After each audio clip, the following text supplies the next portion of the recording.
첫 번째 종목은 두산 밥켓 가겠습니다. 야미우미님께서 유튜브로 남겨주신 종목이시고요. 매수가가 43,000원, 비중 20% 들고 있습니다. 4만 원 선을 살짝 이탈합니다. 오늘 39,150원 나오고 있고요.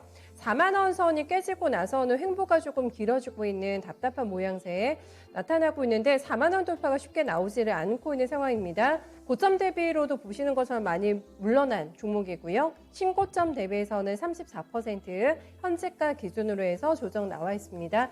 가격 조정 나와 있습니다. 원인 파악과 함께 올라갈 모멘텀 있는지 함께 좀 봐주세요. 네, 우선 이제 두산 밥켓 같은 경우에는 그 미국 인프라 관련 수혜주로 이제 탑픽으로 꼽히는 종목이잖아요. 실제로 6월 달에도 이제 미국의 이제 북미의 이제 주택 경기 호조에 따른 기대감들이 조금 있었고요. 7월 달에도 미국 주택 시장 호황이라든지 인프라 투자 수혜에 대한 기대감 이런 것들은 쭉 있어 왔습니다. 최근에 9월부터 주가 하락하기 시작한 부분은 원자재 가격 상승이 되면서 원가 상승에 대한 부담이 좀 커졌다. 이 부분이 가장 결정적이었을 것 같고요. 지금 앞으로 그럼 뒤쪽으로 본다면 더 좋을 것이냐 나쁠 것이냐라고 했을 때 결국 이제 미국 인프라 투자라는 것이 지속적으로 이어지게 될 것이기 때문에 이에 따른 이제 우려감은 어느 정도는 좀 해소할 필요가 있다라고 좀 생각을 해야 될 것 같습니다. 그 두산 마켓 같은 경우에 이제 상품 제품이죠. 주요 생산하는 제품들이 결국 한 70% 가까이가 북미 지역에서 지금 되고 있거든요.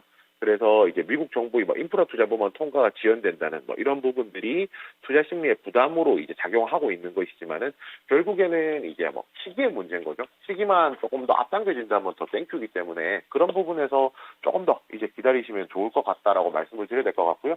우선 차트 보면서 말씀드릴게요. 지금 최근에 이제 한 37,300원까지 10월 초에 이제 내려왔던 적이 있고 그때보다는 조금 올라오긴 했지만은 아직까지도 이제 좀 약한 모습이죠. 약한 모습인데 지금 가격이 결국에는 이제 올해 4월 상반기에 있었던 가격까지도 충분히 내려온 상황이거든요. 주가 자체는 충분히 빠졌다. 그러면은 지금부터는 이제 다시 반등 나오는 시점을 기다리는 것이 좋겠다라고 말씀을 드릴 수가 있습니다. 결국 제가 앞서서 말씀드렸듯이 이 종목에 대한 방향 자체는 굉장히 명확하기 때문에 방향에 대한 걱정하실 필요 없겠지만은 대신에 시간에 대한 것은 조금 더 기다리실 필요가 있다라고 생각하고요. 단기적으로는 이 종목 같은 경우가 현재 60일선 터치하는 가격인 42,000원 정도 까지는 지금 1차적으로는 시세가 나온다라고 하면 단번에 상승할 수 있는 정도 범위가 될 것 같고요.